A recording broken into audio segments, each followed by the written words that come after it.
In this video, we're going to take a look at understanding polygons. A polygon is defined as any n-sided object. That basically means a surface or object with any number of sides. Let's create a primitive polygon. I'm going to go up to our polygon primitives and let's just break this menu off. And I'll choose cube just to bring up a simple polygon object. Now here we have this object made up of multiple polygons. This side right here is a four-sided polygon. We can select the individual face or side by right-clicking on the model and choosing face to go into a component mode. Now I can select those individual faces. And with it highlighted, you can see the four sides that make that polygon object up. Now when working with a polygon object, you'll notice that we get a pre-selection that shows us if we were to choose what exactly it is we would pick. So when I hover over a face using my component face mode from my marking menu, that face actually gets highlighted before I choose it.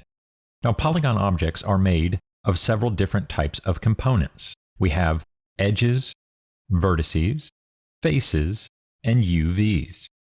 I'm going to choose an edge right now.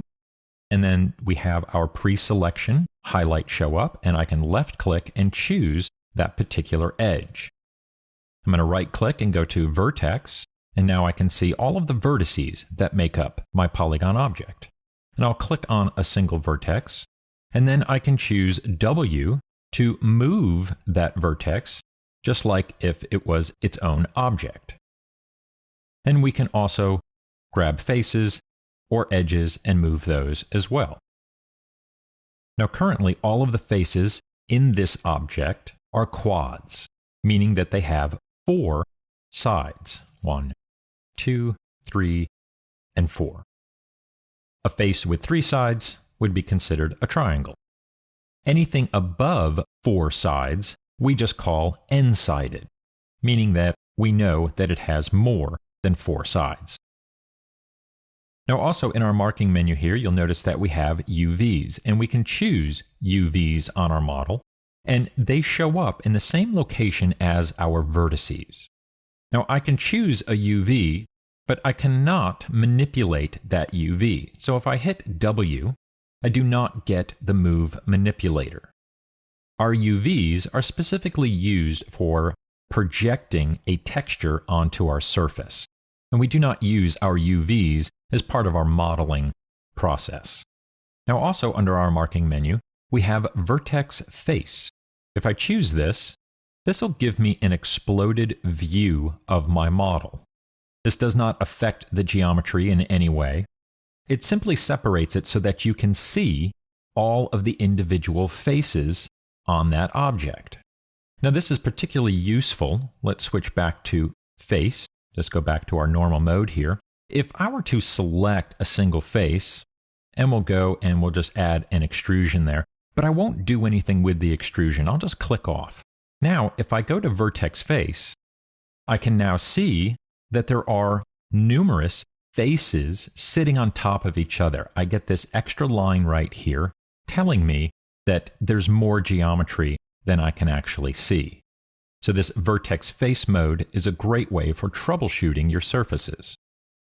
Now we can also create our own polygon object and not choose it through our polygon primitives by going up to Mesh Tools, Create Polygon Tool, and we'll click on that. Then I can just come out here into Open Space or in an orthographic view, either one, and just left click to build a polygon. Now in the perspective view, this will automatically go to the grid. And as I draw this, I can middle mouse and manipulate the point that I just put down. When I'm done, I'll just hit enter. Now I've created an n-sided polygon surface. This shape right here has more than 4 sides. Now a useful tool to have displayed when working with polygon objects is the polygon HUD, or the heads-up display. We can find this under Display, Heads-Up Display and choose PolyCount. This will then give me a heads-up display to show me the vertices, edges, faces, triangles, or UVs that are in my model.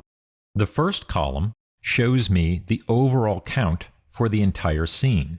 The second column shows me the count of the object that is selected. The third column shows me the actual components that I have selected. So if I go to Vertex and choose 2 vertices, you'll see that now I get 2 vertices selected there. So I can see that I have 2 vertices on a surface that has a total of 8 vertices in a scene that has a total of 20 vertices.